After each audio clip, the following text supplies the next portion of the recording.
Hello viewer, we are in Photoshop. I have generated the designs here. So let's create a new design by using the features.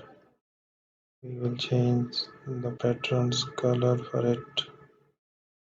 So then there is the option we can use here.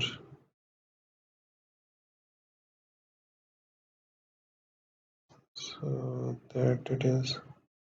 I will apply the changes on it. So make a different picture here. So let's create that design. Thank you for watching.